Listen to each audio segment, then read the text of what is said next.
మఖలో పుట్టి పబ్బలో కలిసిపోతున్న సంస్థలున్న ఈ కాలంలో ఒక సంస్థ 50 సంవత్సరాలుగా నిర్విరామంగా నిరాటంకంగా సంక్షేమ కార్యక్రమాలు చేయడం అనేది మామూలు విషయం కాదు. జగన్మాత కళా సంక్షేమ సేవా సంఘం స్వర్ణోత్సవాలు జరుపుకుంటున్న ఈ సందర్భంగా నేను కూడా దాంట్లో ఒక భాగం కావడం నాకు చాలా ఆనందంగా ఉంది, గర్వంగా కూడా ఉంది. ఇది సంక్షేమ సంఘం అన్నారు కాబట్టి ముఖ్యంగా కళాకారులకు, జానపద కళాకారులకు కానీ, గాయని గాయకులకు కానీ, రంగస్థల నటులకు కానీ వారిని ప్రోత్సహించే ఉద్దేశంతో వీరు భారీ ఎత్తున 2 రోజుల కార్యక్రమం చేస్తున్నారు. ఉదయం 10 గంటల నుంచి రాత్రి 10 గంటల వరకు ఉంటుంది.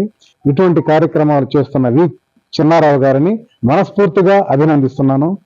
ఇటువంటి కార్యక్రమాలు చేసే ఉద్దేశం ఉన్న ఆయనకి సపోర్ట్గా ఉన్న బొమ్మిడి సత్యనారాయణ గారిని, వెంకట్రావు గారిని, దండు నాగేశ్వరరావు గారిని, నాంచారయ్య గారిని కలుపుకొని ఆయన వెళ్తున్న ఈ తీరు చాలా ఆనందదాయకంగా ఉంది. ఇటువంటి సంస్థలు ఉన్నంతకాలం ఒక విశాఖపట్నమే కాదు, ఆంధ్ర రాష్ట్రమే కాదు, తెలుగు వాళ్ళు ఎక్కడున్నా సరే దీనిని అభినందించాలని నేను కోరుకుంటున్నాను. ఈ 11వ తారీఖు శనివారం, 12వ తారీఖు ఆదివారం ఈ 2 రోజులు సాయంత్రం పోటీలు అయిన తర్వాత యాదవుడే మాధవుడు ఆల్ రౌండర్ అనే ఒక చలనచిత్రాన్ని ఉచితంగా ప్రదర్శిస్తారు. అందులో నటించిన కళాకారులందరికీ దాదాపు 70 మందికి జగన్మాత కళా సంక్షేమ సంఘం ద్వారా చిరు సత్కారం కూడా చేస్తున్నారు.